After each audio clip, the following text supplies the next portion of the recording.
you can't fix everything at one time. And so risk certainly comes into my thinking almost on a daily basis to basically put the effort where it's needed right now.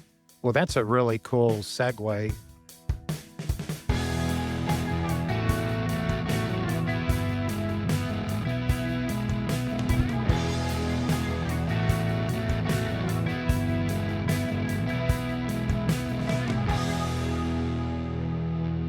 How do you prioritize coming into a new place that needs all this help and guidance?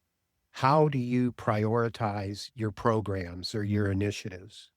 It's tough. I mean, when you walk in, you think, okay, we just got to figure out the equipment and start inspecting equipment. Like we're just going to do that. But then you really start looking at what a true MI program is. And I remember I was so mad at the people at INEOS. They wanted me to write like this overall MI document, like to talk about the whole program. I'm like, oh my gosh, we've been doing this for 30 years. Like, why do I got to write it? Like, I've got procedures. Like, isn't that good enough? They're like, no, you got to write this overall document. And I was so mad about it, but oh my goodness, never was I so thankful for that document than when I got to Third Coast, because that really set kind of my plan for how I was going to do it, because you cannot do it all at one time. Because I mean, you guys know MI starts at design and it starts at construction and fabrication. I mean, it starts all the way back then. And, then it goes into inspecting the asset that's running. And I mean, then you also end of life. I mean, it's the whole circle of life. But, when I got to Third Coast, like we didn't have standards. We didn't have piping specs. We barely had P&IDs. And what we had, they weren't awesome because a lot of people were making changes, but no one was centrally housing that information. So stuff was all over the place. So honestly, when I got there, my first big task was just finding everything and putting it all in one spot. And what I have found is that they had a lot of pieces of what we needed to put together for an MI program, but they were all over the place and with, 5 different people. And so finding all that information and just putting it all in one place was just that was really the first effort. And that's what got me put in charge of the CAD department. At a small company, you end up wearing a lot of hats. But anyway, we implemented document control, got our P&IDs cleaned up. So that was great. But I did start with fixed equipment because I felt like, those things are in operation. Those pose the biggest risk. Like we've got to start with fixed equipment. And so I got all the information together I could for that, put a 5-year plan together to get our internals and externals. And they had some done, just not all. And so we're working on that and on the piping on-stream stuff first, because to me that was the biggest risk. But then also as we're constantly, I mean, Third Coast is growing so fast. It's just the most amazing company. And I'm just so happy to be here. But it's just neat to be, it's with something on the ground floor, but they're building constantly. So I knew that even while I was doing the fixed equipment stuff, I better get a hold of the design and engineering. And so thank God for equity, because again, we were early adopters of all the equity stuff, and the equity practices, of course, were refinery practices and then chemical practices. I mean, so I knew all about the practices, but now we can just like subscribe to them and use them for our own purposes, whether we're still working for INEOS or Third Coast. So one of the first things I did was get with Susie and get some Third Coast engineering practices set up. And although they didn't let me buy the entire suite, I bought the things that I thought we needed the most help with right off the bat, which included piping. And so got piping specs introduced, and also got them access to codes and standards, which they've never had access to. So they weren't aware of 510 or, 653 or, all those things that we kind of take for granted. They knew about them, but didn't really know what they were. And there was certainly no one implementing them or using them. And so that was the second thing, was to get a subscription to getting all those codes and then kind of bringing all the engineers up to speed. And so you got to start there. And so I'm still doing a lot of policing in that in that area.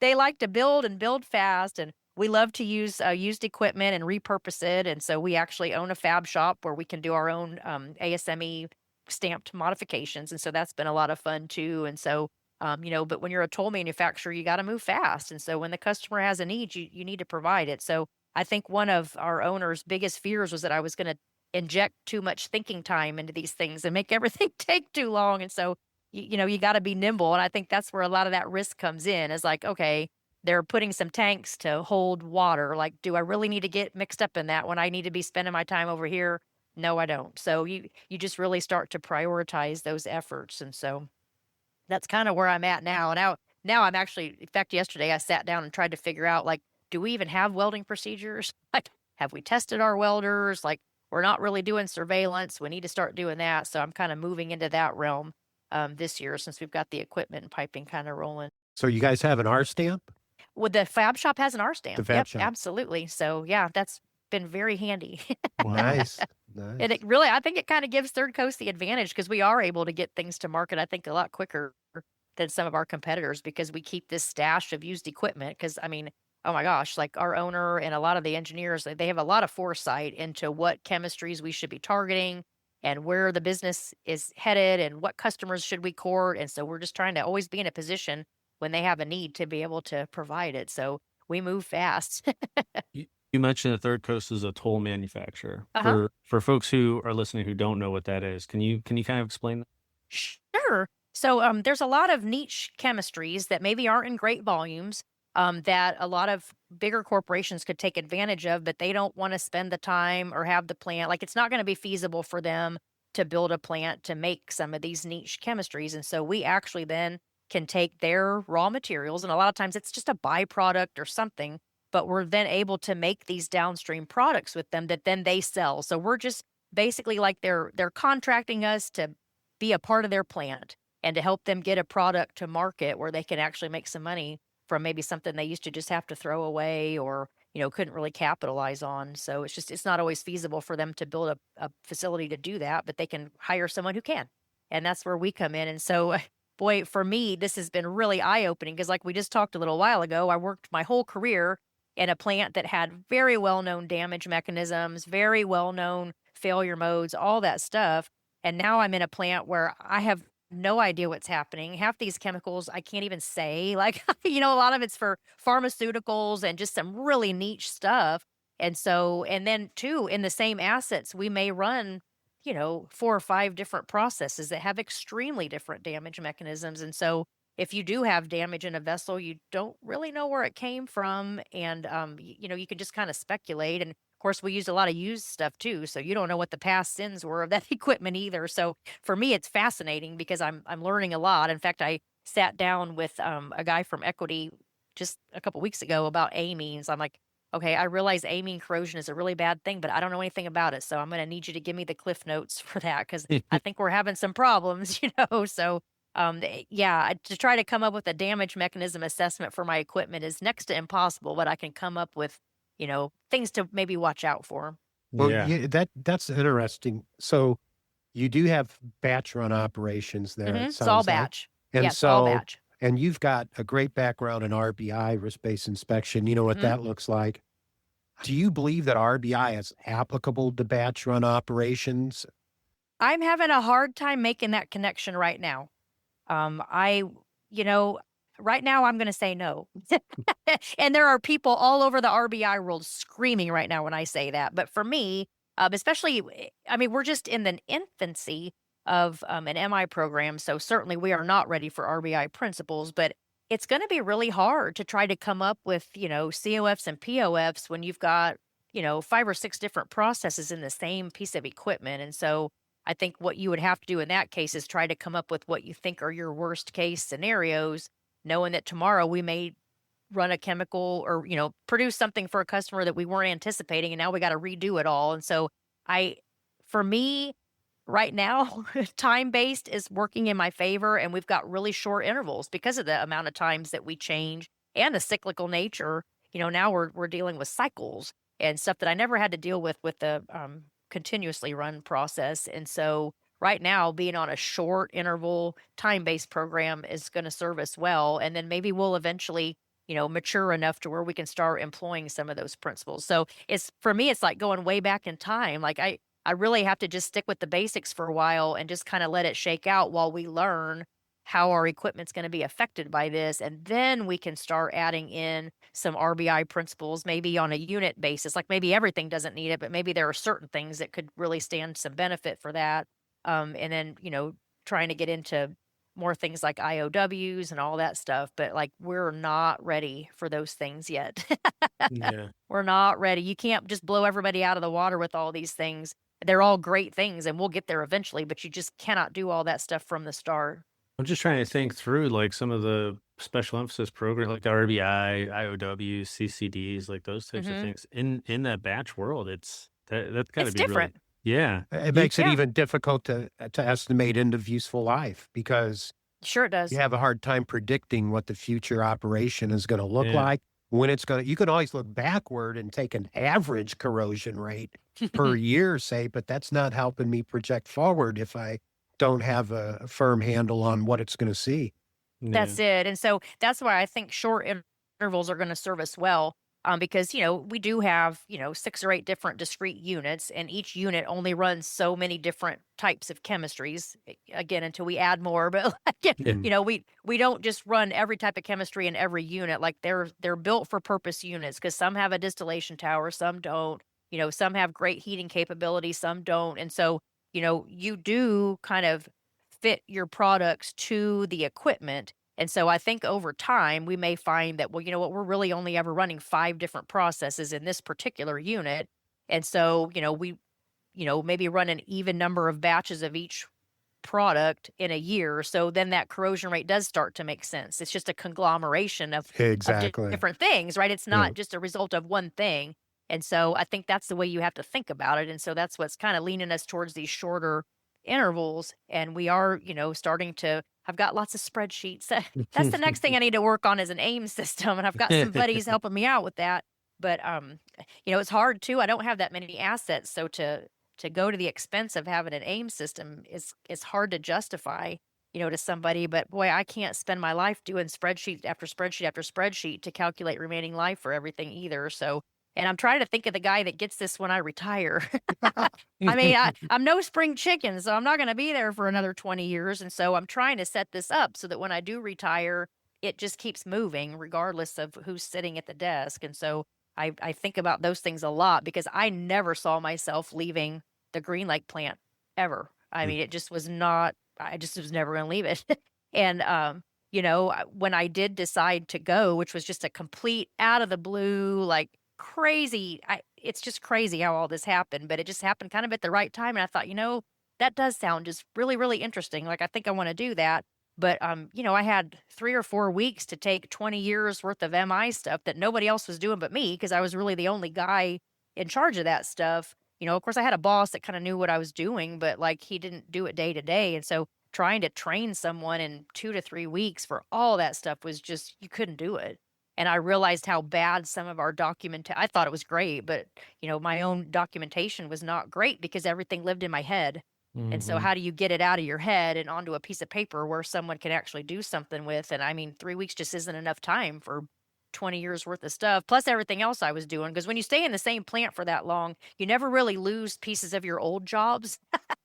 And so, I mean, I was still, training process technicians and I was still like, ask process questions. And of course, I've climbed into every piece of equipment. So, you still got pulled into a lot of those discussions. And so there was a lot of that kind of knowledge too that you just couldn't get out of your head. And so I felt bad for that. So it's made me very mindful of it at Third Coast because I want everything very well documented, very well set up so that when somebody comes and takes this chair in 5 to 10 years, 5 years, I don't want to say, but shorter rather than longer, like they can pick it up and keep moving. And that's really my goal. So I'm very deliberate about what I'm doing and not trying to do a scattergun approach because I want to really document what I'm doing as I go.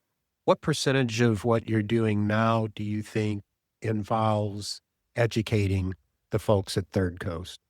50% at least, I Okay. think. I That's mean, not surprising. which Yeah. it's not, but I'll tell you what's been really interesting is that these guys know these things. They know they need to do them. They just couldn't do them. I mean, especially the maintenance guys, they knew they needed to do this stuff and they tried to do a lot of it on their own, which is why there are some inspections and apparently there are some welding tests and stuff that I'm still getting.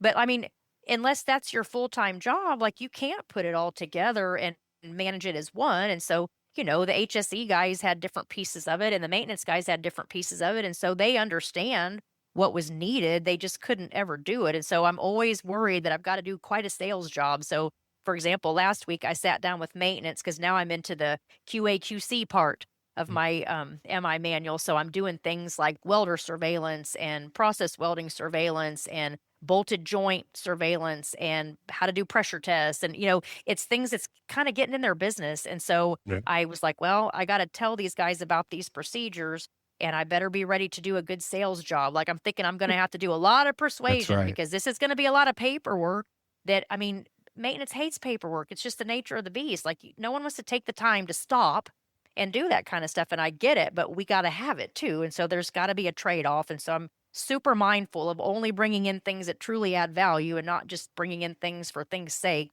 But anyway, I really thought I was going to have quite a sales job ahead of me. And when I got in there to sit with them last week, they're like, oh my gosh, like we've been wanting to do this, or we've been doing something similar, but we just couldn't keep up with it. Or like, we know we need to do that. And they were so receptive. And it's really been like that since the beginning. I kept thinking I was going to have to come in and really persuade people to do these things. And they're like, no, no, no, we want this. Like, we're so glad you're here. So it's been really refreshing to have basically allies, especially when I'm not at the plant every day policing it.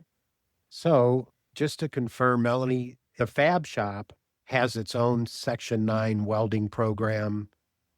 Naturally, so they have an R stamp. So I'd assume that. And they were there before you joined the company, correct? Yes, for sure. And they definitely have all that figured out on their end. I mean, Jim, the owner, actually bought that fab shop. It was already a working fab shop, and he bought it and then kind of brought it under the Third Coast umbrella because we needed a way to be able to modify this used equipment. And I mean, our owner is really savvy to stuff like that. We actually move products between a couple of different plant sites, and he got tired of paying the shipping costs. So we actually also own a trucking company. And yeah, I mean, just Wow. all the things, but he was just really strategic on how he did that. So yeah, the fab shop has had that stuff figured out. They've had their U stamp and their R stamp forever. But we just didn't have any of that at the plant. And so we do have maintenance welders at the plant. And funny enough, we do actually use the fab shop to help us staff up. They're kind of like a in-house contractor for us. And so if we do need extra welding support and everything else, they will bring in extra fitters and welders for us. And they kind of act as if they are a maintenance contractor or capital contractor for us as well. And so they have a lot of this on their end. We just never had it in our maintenance side. And so, of course, we need to have this on our own paper, and we need to have our own welders tested and surveilled and all that stuff. And we just hadn't really been doing that. And so, again, the maintenance guys knew they needed to do it. They just didn't have the bandwidth to be able to handle it. And so they tell me to my face that they're thankful that I'm here to do it. Whether or not they complain about me behind my back, I don't know. But they've been really, really supportive to me. And so, Greg, I think too, we had a question about just, how do I manage this when, they're at the Pearland plant and I'm down here in the home office or working remotely. And it is interesting. For now, I'm managing it fine because they are doing what I'm asking. And I am using, third-party inspection companies to come in and make these inspections and all that stuff. So certainly I have full purview of all of that. But, now that we're getting into the maintenance type things like bolted joint QAQC, and certainly when we get into welder surveillance and stuff like that, we both agreed, the maintenance manager and I both agreed, we're going to have to bring somebody in to manage that day to day, because that's not something that they can or really should do, right? They probably Right. shouldn't do the QAQC of their own stuff. And certainly I'm not going to be there every day to do it either, because I love doing that stuff. And I mean, still, when they need things, I still climb through equipment and do things because I personally love to do that. But I need to be at a level above that to make sure the whole program is moving forward. And so I can't afford to spend time kind of getting stuck in the weeds. So we're going to talk about how we do that, because we are going to have to start bringing someone in to help with the day to day. Wow. Preferably from a third party. We haven't talked about that yet, but I'm like, it probably, and if it is a Third Coast person, and it could be, they really can't report to maintenance. So we're going to have to figure that out too, because we do need to keep, that Yeah. everything, church and Yeah. state needs to be separated. Like we got to have get some it. boundaries there. You mentioned before that where you were before, MI was under maintenance, and in that Yes. case, it worked really well. In some cases, it doesn't work well. Are you guys set up like that now? And why was it that it works so well? So I'll tell you, it worked very well for a while, and then it wasn't working well at all. So there are pros and cons to it being under maintenance. It just always was a maintenance function at the Green Lake plant. And it worked well when you had a maintenance manager that understood what you were doing and dovetailed it into everything else and prioritized it with everything else. But if you get a management team that doesn't think MI is important, then that can really become a roadblock. And so I think it works just fine under maintenance unless you've got a maintenance manager. And I'm not saying we had that at Green Lake, but there were just shades of it, right? Like management just had a different focus there at the end. And so where I had a really good manager that was kind of a Green Lake lifer like me, and he understood how it fit into the picture. Well, then we started getting a lot of turnover in management, and they didn't always understand how it fit into the puzzle. And they were just, faced with this awful task of trying to manage this maintenance budget that wasn't anywhere close to being enough to maintaining what we need to do, especially in a 40-plus-year-old plant. And so that's when things like backlogs for inspection items got out of hand and all that stuff, because you're just trying to squeeze blood out of that turnip. But I think too, if you don't have supportive management there, it could be a problem. And so I think that's why a lot of places will put MI under HSE, or sometimes it's a straight line to the plant manager, somewhere where your voice is heard and it's not just kind of subdued, with the next level of management. And so I think that sometimes, plants can do it however they want, but you got to have the right managers in place to be able really to manage that, to make sure the MI does have a seat at that table. Again, they have to make hard decisions with what they've got. And so MI isn't always going to be the first thing they think of, and that's fine, but we at least need to have a seat at that table. So at Third Coast, it's interesting. They asked me, where did I want to report to, which is really weird. When you're getting hired, you don't often get that choice. And so, for us, I mean, yes, there was a lot of stuff under the maintenance department already. And I'm like, I don't feel like that's where that needs to be. Knowing that they were going to tap me for some engineering things too, because I'm also helping them develop a project execution process and some other stuff. It ended up that I actually report through engineering, which is kind of interesting. But because of the way I work, it works, because I am an engineer and I also do that with MI. I'm just kind of I'm a weird person.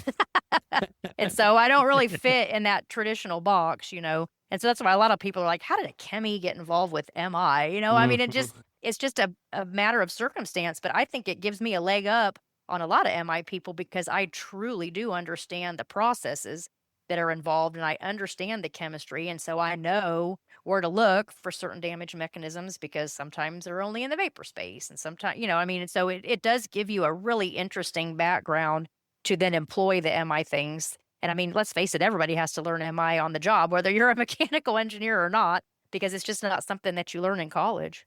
Mm-hmm. You said something there that I kind of caught, was that you've been writing, seems like you've been writing a lot of standards and processes. Mm-hmm.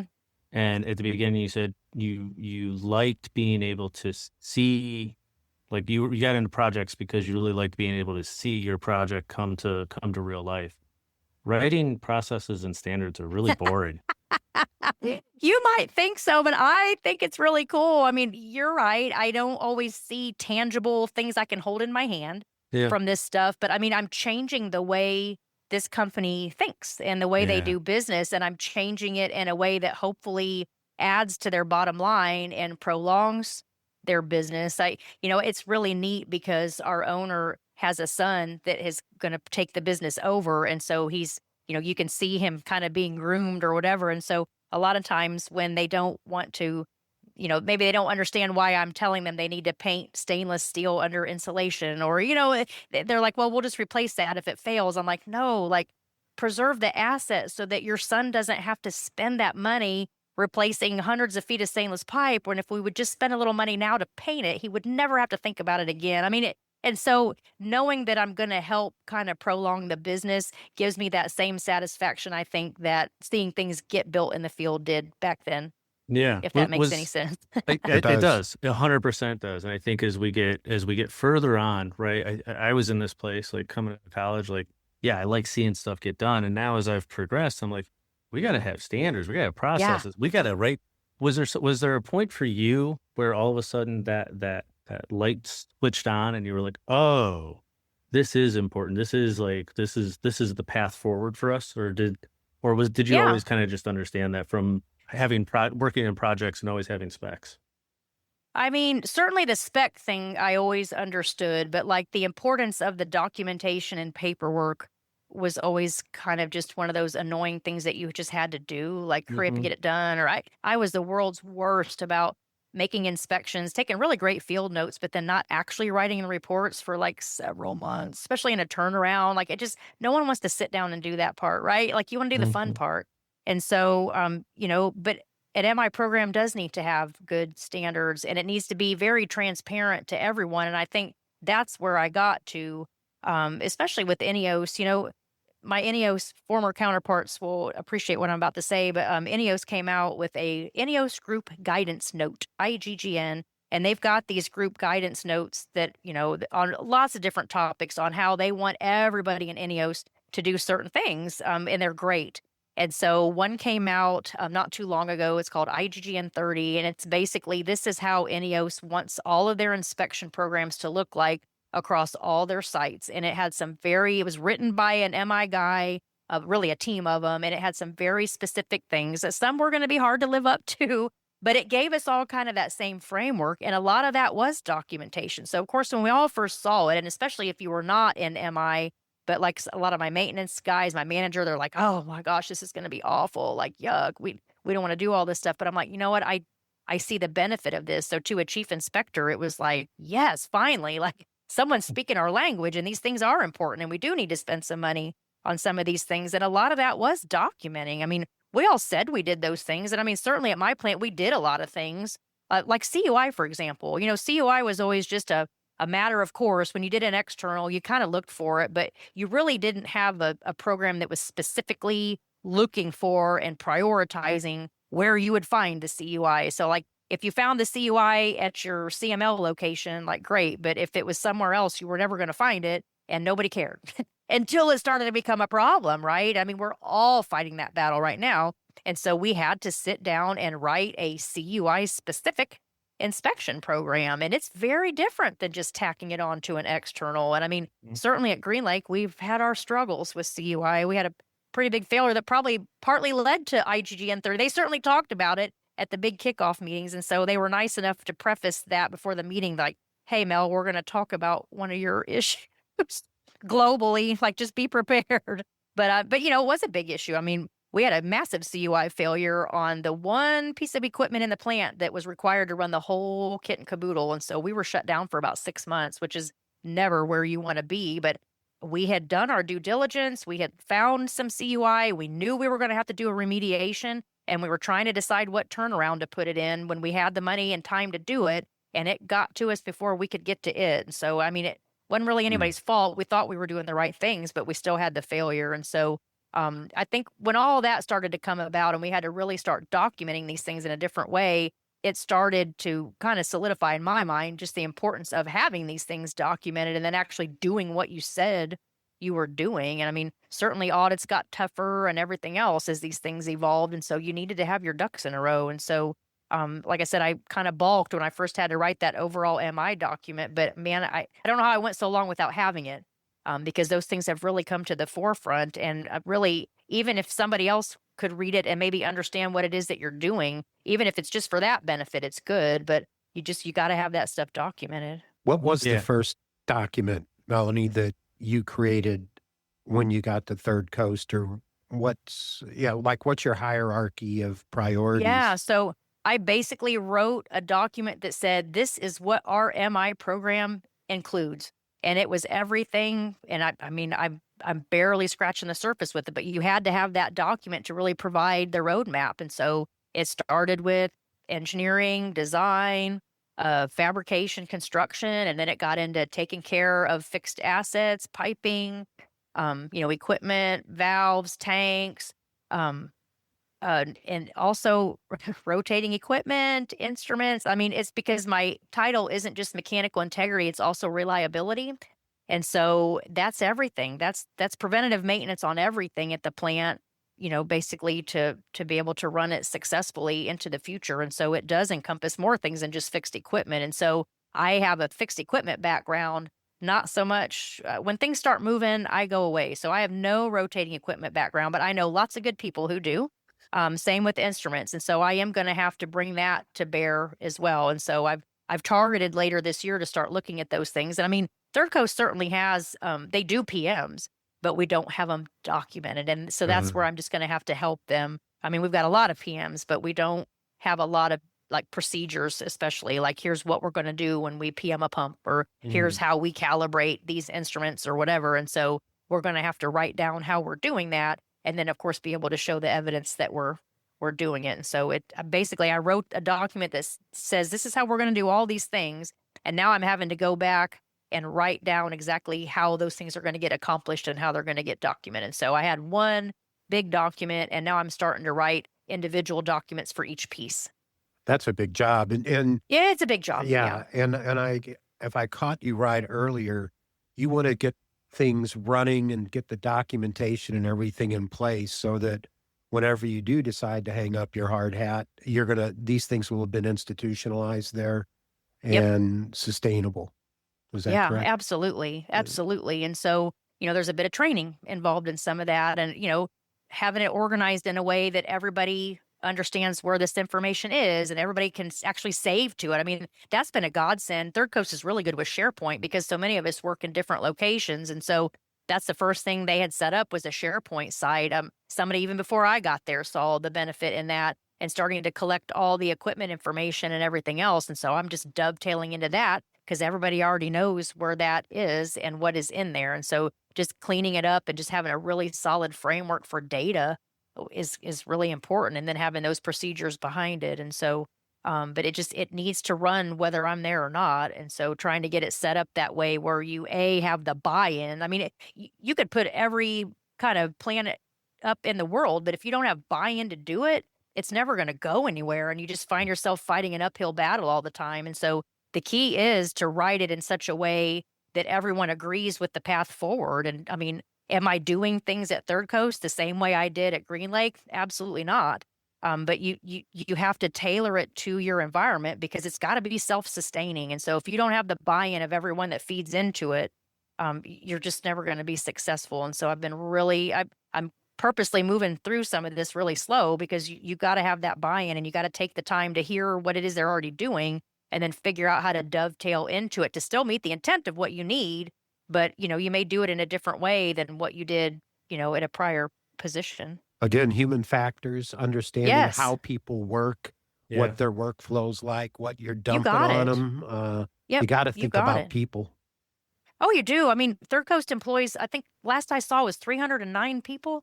I mean, it's small. And so you can't just saddle people who are already wearing multiple hats with all this extra stuff that may or may not add value to them.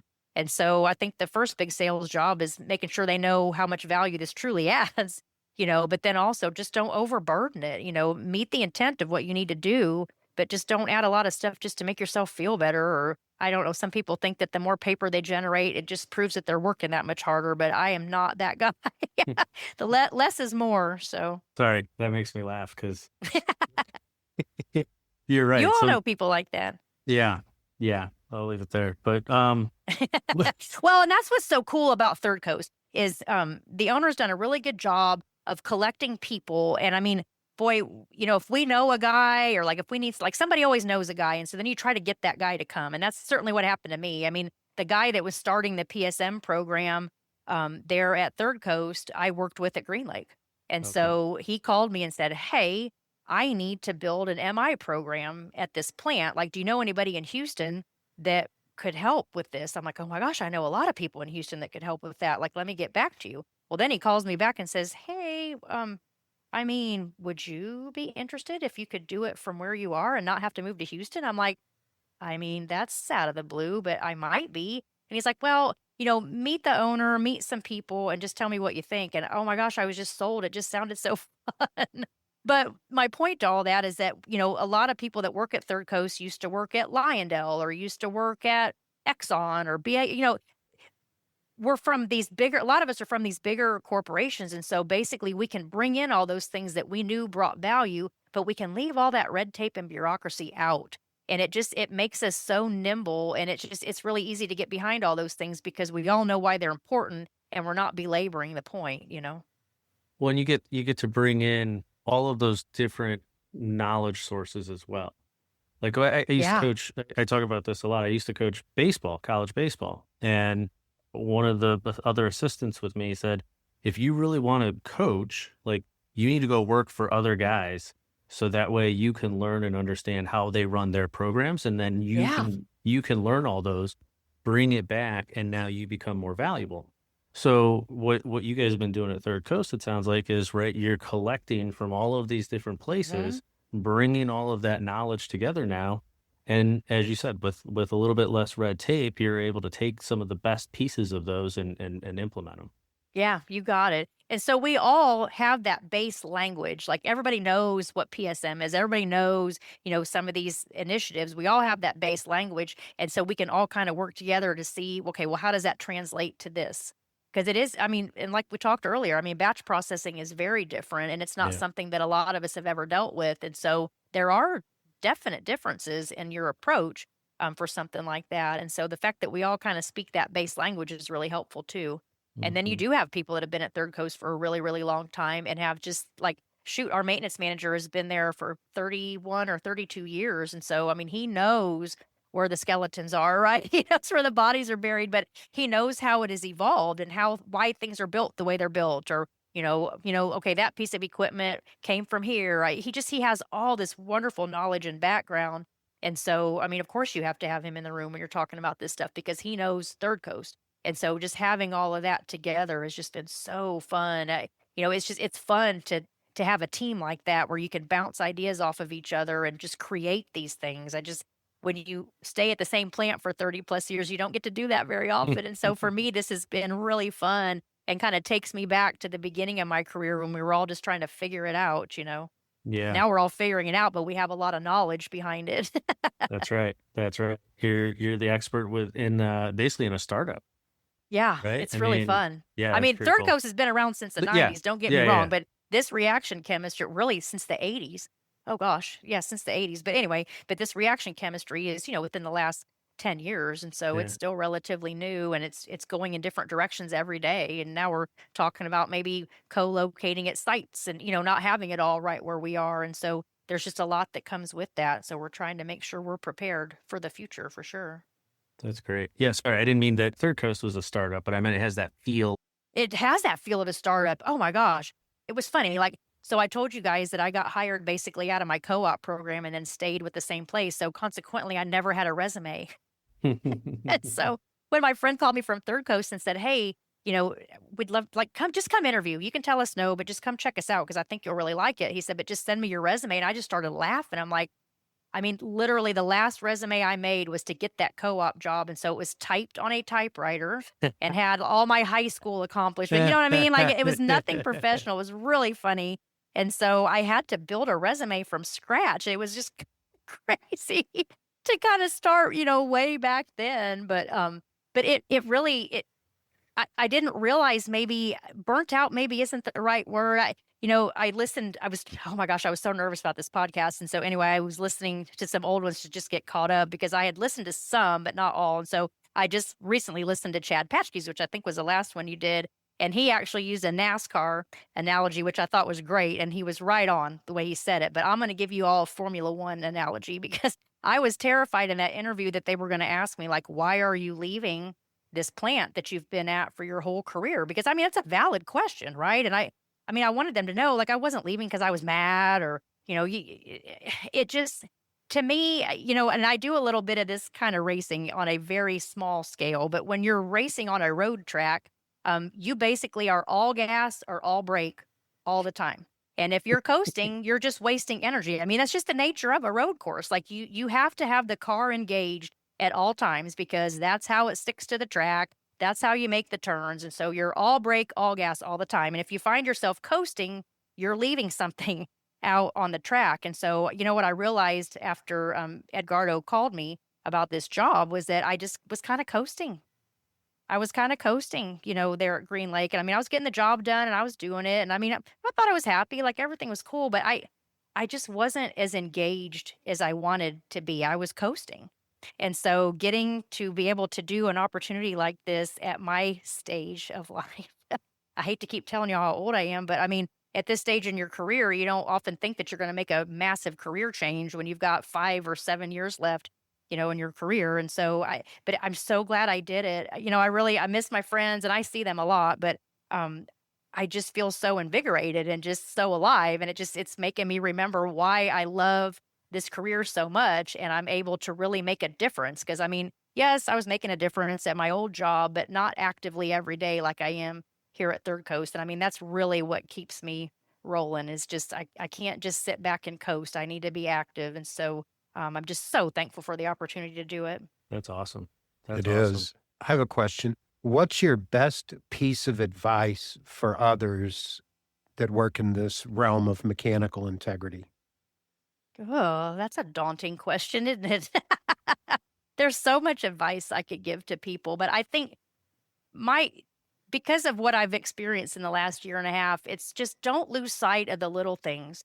It's so easy to focus on the next shiny thing. And certainly, especially in the MI field, there's so many shiny things. Every day there's a new inspection method and every day there's a new way to do it. Or now we're getting into the robotic realm and AI. And even our AIM systems are getting so smart where it does a lot of your thinking for you, which is great because you need that bandwidth. And we talked about that earlier. But man, you can't lose sight of all those little things that make a good MI program great, like the documentation and the drawings and all that stuff. And as soon as you start losing sight of those things, everything else is going to follow. And so it doesn't matter how sparkly, shiny, and up to date you think your MI program is. If that foundation starts to crumble, you're going to be in trouble. And that's where I think I worry about AI the most, is I feel like people are going to start employing it on some of those things that aren't the sexy, shiny things in the MI world, and we may lose some of our insights, I think, at that level. And so I think I would just really caution people to don't lose sight of all those small things that make your MI programs what they are. Thanks. And from something you said earlier too, Melanie, I think you have been blessed a lot with having the people you can go to vet things properly. Yeah. Because I think so often I see bad decisions made unintentionally just because somebody was in a hurry and they didn't have time to go talk to 2 or 3 other people about this because that's only going to slow them down. Gosh, that's so true. That's so true. And that's wonderful advice also is, man, build your network.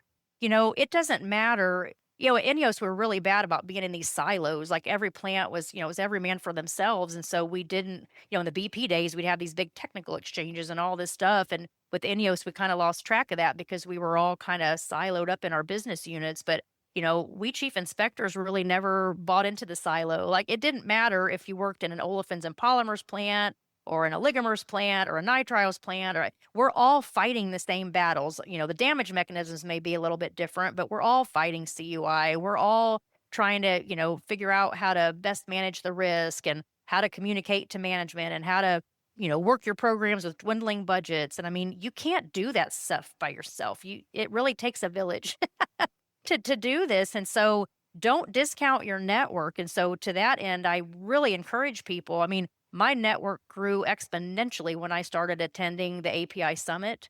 And now with these API subcommittees, my network has grown exponentially. And it's so heartening to find that everybody's fighting the same battles and you're not alone. And so if for the MI people who are listening to this podcast, if you're not attending some of these industry, even if you can only go to the summit, take advantage of that stuff because you don't have to do this by yourself. I guarantee you, what you're seeing in your plant or what problem you have today, 10 other people are fighting that same problem or have fought it and beat it.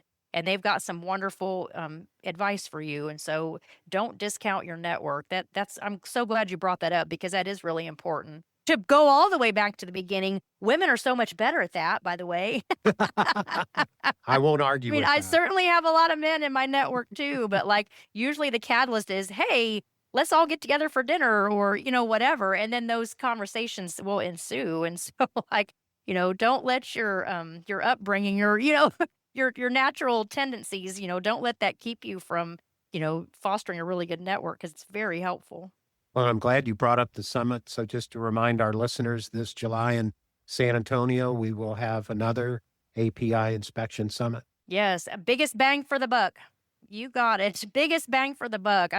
if I had to spend my own money to go to the summit, I would. It's that important, and it's been that big of a driver in my career because you could just get so much knowledge in a short time. And, I've been to millions of different types of conferences, and, always you want to take something back and implement it at your site. I mean, it's always hard to do, but not at the summit. I always take back 4 or 5 different things that I can immediately start using and do.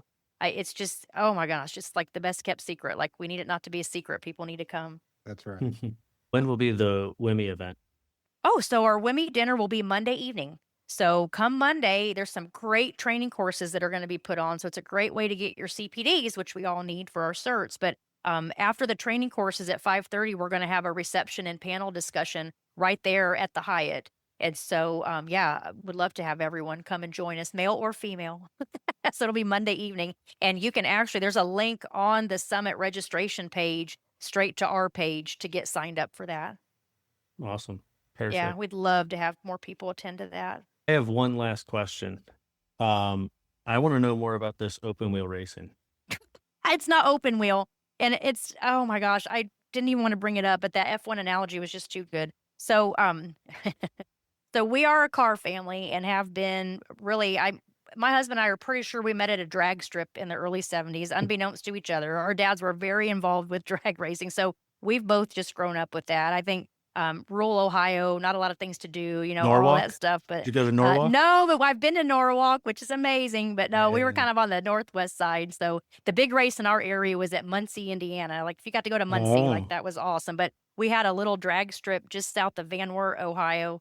And I'm pretty sure it's just farm fields now. Most people probably don't even know it was there. But I spent a lot of time there, I'm told, as a young child. So anyway, cars have just always been part of our thing. And so when my son got old enough, he caught the bug and wanted to do some car stuff. So we was kind of looking at, we didn't really want to drag race. Like, you got to try to find those things that don't cost more than the fun you're having. You know what I mean? Like, you don't need it to be a money race for sure. It's supposed to be a hobby. And so anyway, we kind of lucked into this road course racing bit. And like, you could literally put any car that you want to drive and do a track weekend. I mean, just really anything. It's just amazing. Like, you can go to these track events and see just like the fanciest Ferrari, tricked out Porsches. I mean, just crazy stuff. And then you'll see somebody in a Volkswagen Golf. Like, I Yeah. mean, just, Yeah. and there's a group for everybody in between. It's just about people going out and having fun. And so we bought a Porsche Boxster, a used one, for like $7,000. I mean, people think, oh my gosh,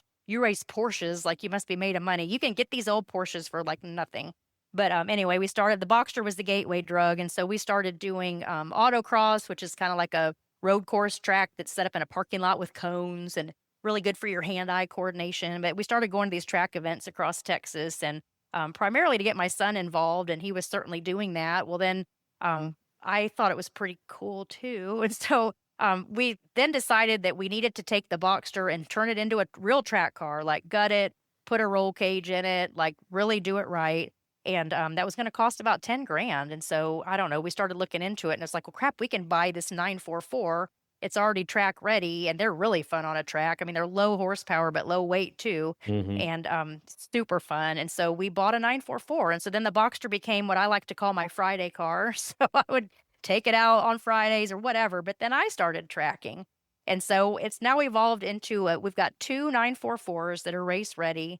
And my son and I drive. My husband is an amazing mechanic, so he does all the pit crew, back, home stuff. My son is also a fabulous mechanic as well. So they tend to work on the cars. I just show up and drive. Like, I make sure we get lunch and make sure they're working safe. They actually hate me in the shop because I'm always like, that's not safe, or where are your safety glasses, or hey, did you torque that? Like, sometimes being an MI like ruins you for other things, but it just makes you a lot more attentive to the details. But yeah, so we've actually kind of been on a hiatus a little bit, but there are several tracks in Texas, and so you go, and based on your skill level, you get assigned to groups. And so my son very quickly went up the skill level and actually has a competitive racing license, and so he's competed in some 944 races here with the Porsche Club of America. I'm still in what they call high performance driver's ed, which is fine with me. And so the last time I went out, well, really the last year I went out, I finally got qualified to be a solo driver, which is super cool and also scary. But basically, I just kind of, I don't know, they try to put you in like horsepower groups. And so there are always Corvettes in my group where they, beat me like crazy on the straightaways, but then I catch up to them in the turny parts. Yeah. So, but it's just super fun, and it's just you in the car, and it's You basically, just don't want to you know, coast, right? no coasting, all No brake, coast. all gas. Oh All my gas, gosh, no all my brake. instructors will tell me like, "Yay, I'm so glad you said that." But I mean, that's a good life lesson as well. And I mean, Yeah, I there are like some it. really neat instructors in those racing. It's not truly racing, but it is very competitive. But in those driver's ed high performance stuff, there's some wonderful instructors, and a lot of them are engineers or Mhm. technical people. It's kind of funny, and so I think we all just have this weird bent towards certain hobbies, but it's really fun, and it's great because you can only think of that one thing. And so to be able to do that for a weekend where you can really just kind of clear the mechanism, and just like think about you in the car, because it's very mental and physical, but like it's just, to me, it's such a stress relief to not be thinking about 50 other things at a time, but just to be single focused, and just it's very cathartic, and it's super fun, and it's just Cool. a great adrenaline rush, and you meet some amazing people. And Mhm. so and how cool for a middle-aged mom to get to do something with her son. I mean, that's amazing as well. And my daughter's not left out either. She's not the car nut that we are, but she is a wonderful photographer. So we have some amazing pictures of our weekends and stuff. And so, and she knows how to use a torque wrench, and is definitely great pit support too. But yeah, we've got some wonderful pictures from some of that too. So we're looking forward to hopefully getting back into that this fall when things get a little less busy and cooler. Yeah, yeah. Any family endurance races? Two of you guys switching out as So drivers? my son and I want to do that so bad. Yeah. They have this thing, and I don't know if it's everywhere, but I know they have it in Texas. But it's called, instead of the 24 hours of Le Mans, it's called the 24 hours of lemons. And so basically, you get a $500 budget to go buy and build a car that you hope will make it 24 hours. And of course, you can upgrade it, but with all the money you spend over $500, you get like points taken away, or whatever. And so, oh my gosh, my son and I want to do that so bad, but my husband is like, absolutely not. Or we'd even love to take our 944s and do an endurance deal, because, oh gosh, we just think that'd be so fun. And we're going to talk him into it one day, but it's hard on the equipment. And since my husband is really the guy that works on all that stuff, I suppose I need to give him a say. But Nah. my son and I want to do that so bad. We're going to do that at some point. You should. You should. That'd be great. That's awesome. You That's speak awesome. from experience, maybe. How do you know about these things? No, I just know a lot about a little. That's all. Or a Is that right? little about a lot, You whatever should it go is. do it. So many people are like, "Oh my gosh." Literally anybody can show up and do it. Like, if you've got a fun car or something you love to drive, go do it. I Yeah. mean, it's also really cool just to learn how to drive your car the way it's meant to be driven, and you won't get a ticket. Like, that's Yeah. that's probably the Yeah. biggest benefit to it. But like, I thought I was a great driver going into this. Like, everybody kind of goes in like, "Well, how hard can this be?" It's hard.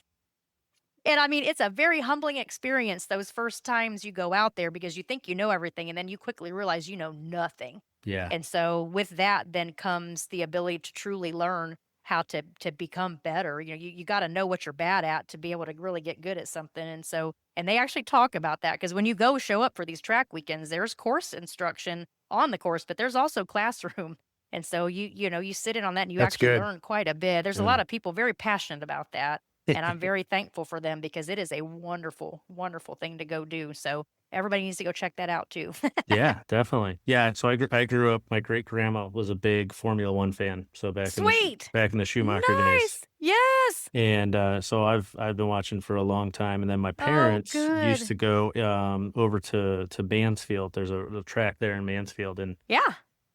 they'd sit down there weekend after weekend before they had kids, and so big racing stuff. And then Yep. eventually I was at Kearney for a little while, working at different working the circuit at the racetracks and stuff. And Nice. so yeah, I guess it's not until now I really realized that yeah, there's been a decent amount of racing, not actually doing, but being around everything Yes. in my Well, and life. we're so So fortunate here in Texas to really have all of it kind of coming to us. I mean, we love, love, love the track in Austin, the Circuit of the Americas, and they not only get Formula One, but they get World Endurance Championship, they get MotoGP, they get NASCAR. And so within 2.5 hours, we can be there. And I mean, we love it all. We'll yeah. go watch it all. Anything that's moving fast, we're there. That's awesome. Yeah. That's awesome. All right, Greg, anything else out of you? No, I Yeah. don't have any more questions. I really enjoyed it, Melanie. Thank you so Yeah. Me much. too. This was so fun. Yeah. Oh my goodness, it was just a really neat conversation. And I don't know, when you're so passionate about something, it's really fun to be able to talk about it with other people who are equally as passionate. Because I mean, a lot of my friends that don't do these things, they don't understand. But it is a calling, and I think it's a calling for all of us on this call. And it's so nice just to sit and talk about it for a while.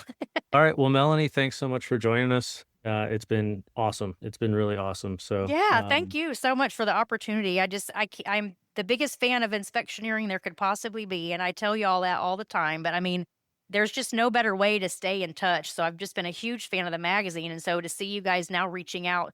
So what you've always done a good job at is basically meeting us where we are, because we don't always have time, right? And so like there used to be a printed magazine. Well, shoot, if you were found sitting at your desk reading a printed magazine, you got the side eye, like, wow, you don't have anything better to do. Like, wish I wasn't busy, And so then you started sending it electronically. So you could do it via email or while you're waiting to pick up kids at school, or you know what I mean? And so now Right. with the podcasts, with the webinars, oh my gosh, that's been huge for me to keep up with CPDs. Like, y'all have just always done a good job of giving us the information we need to stay current, because that's really important, but also doing it in a way that meets us where we are. And so if nobody ever tells you this, like, we really, really, really appreciate what you guys do. Thank you, Really Melanie. appreciate it. We Of course. appreciate that tremendously. We've got a tremendous team here at Inspectioneering, Yeah. and my son Tyler started building that team. He was a real visionary, and I don't know, we're just trying to keep doing things in the same spirit we always have, and appreciate those kind words. Yeah, absolutely. So, I mean, if this podcast in any way helps somebody else, I will consider that job well done. If there's one nugget that will help someone, I am just really, really happy. So, Awesome. Yeah.